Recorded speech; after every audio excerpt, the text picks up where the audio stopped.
Mould ছাড়াই যে এত সুন্দর মোদক তৈরি করা হয় বন্ধুরা, না দেখলে তো বিশ্বাসই হবে না।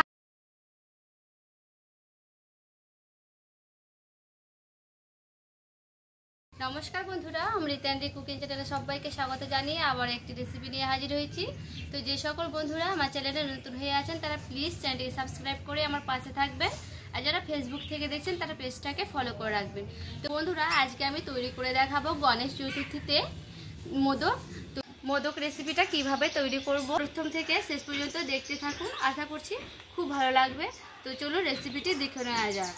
তো দেখুন, এখানে আমি একটা কড়াই বসিয়ে নিয়েছি আর কড়াইয়ে দিয়ে দিচ্ছি গুড়। দেখুন, গুড়টাকে আমি খুব ভালো মতো করে কিন্তু গলিয়ে নেব। গুড়টা কিন্তু আমার গলে গেছে, আর এখানে আমি বাদাম গুঁড়ো করে রেখেছিলাম, সেই বাদাম গুঁড়োটা দিয়ে দিচ্ছি।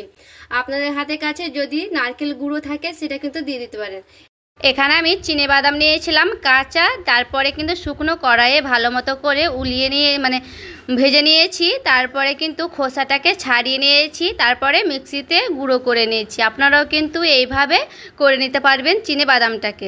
তো দেখুন, এটাকে একটু ভালো করে শুকনো শুকনো করে নিয়েছি, দিয়ে কিন্তু আমি এটাকে নামিয়ে নেব। কড়াইয়ে দিয়ে দিচ্ছি জল। দেখুন, জলটা খুব ভালো মতো করে কিন্তু ফুটে গেছে। এবার আমি দিয়ে দিচ্ছি চালের গুঁড়ো, এটা হচ্ছে আদব চালের গুঁড়ো। দিয়ে চালের গুঁড়োটাকে দিয়ে খুব ভালো মতো করে নেড়ে নেব।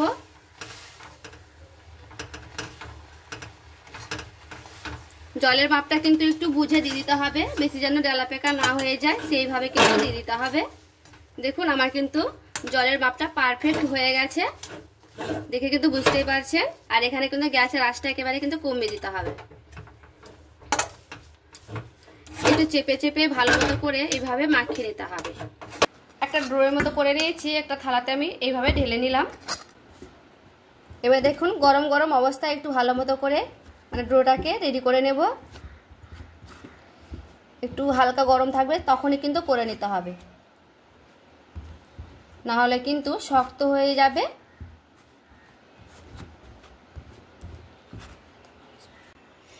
আর দেখুন বন্ধুরা, গরম গরম অবস্থা আমি খুব ভালো মতো করে কিন্তু একটা ড্রো করে নিয়েছি। দেখুন, তো এখানে আমি একটু ছোট ছোট করে লেচি করে নেব। জয়টার মতো আমি মোদক বানাবো, তো এটার মতো করে লেচি তৈরি করে নিচ্ছি। তো আমাদের এখানে কিন্তু গণেশ পুজো শুরু হয়ে গেছে বন্ধুরা, তৈরি করে নিয়েছি।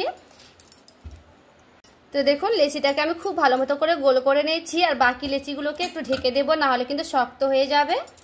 তো দেখুন, এইভাবে আমি খুব সুন্দর করে একটা বাটির মতো করে আকারে শেপ করে নিচ্ছি।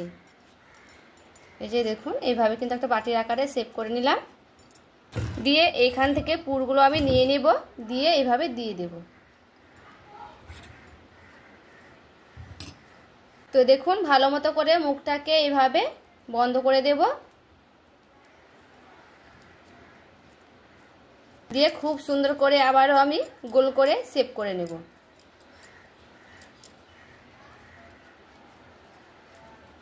তো দেখুন বন্ধুরা, আমি কিন্তু খুব ভালো মতো করে এইভাবে মোদকের মতো করে শেপ করে নিচ্ছি। এইভাবে কিন্তু খুব ভালো মতো করে হয়ে যাবে।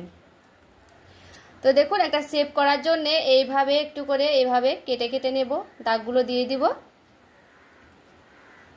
হালকা করে এইভাবে প্রেস করলে কিন্তু খুব ভালো মতো করে হয়ে যাবে। আর দেখুন কতটা সুন্দর লাগছে দেখতে বন্ধুরা। আর দেখুন, দেখে কিন্তু বুঝতেই পারছেন কতটা সুন্দর লাগছে। তো আমার একটা রেডি হয়ে গেছে, এখানে আমি রেখে দিলাম। ভাবে আর একটাই আমি বানিয়ে নিচ্ছি।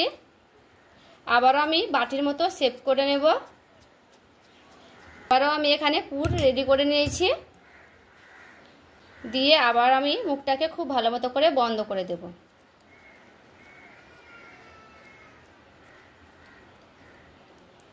দেখুন, আবারও আমি সেই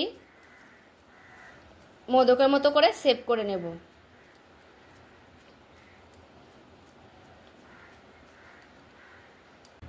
আবার দেখুন, সেই চামচের পেছনটা দিয়ে এরকম করে আমি খুব ভালো মতো করে শেপ দিয়ে দিচ্ছি।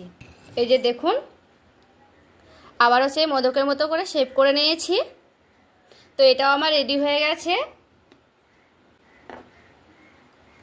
তো বাকিগুলোকে আমি করে নিচ্ছি, তারপরে ফিরে আসছি।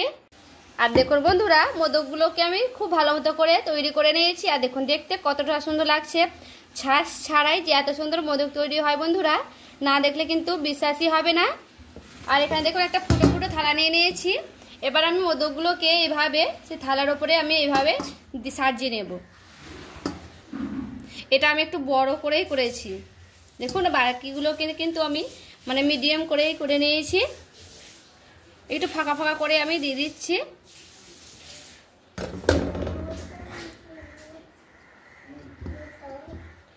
তো দেখুন এটা আমার পুরোপুরিভাবে কিন্তু রেডি হয়ে গেল। আর দেখুন চালের গুঁড়ো ময়দা মানে যেটাকে আমি মাখিয়েছিলাম সে কড়াই কিন্তু আর ধুইনি, ওটাতেই আমি জল চাপিয়ে নিয়েছিলাম।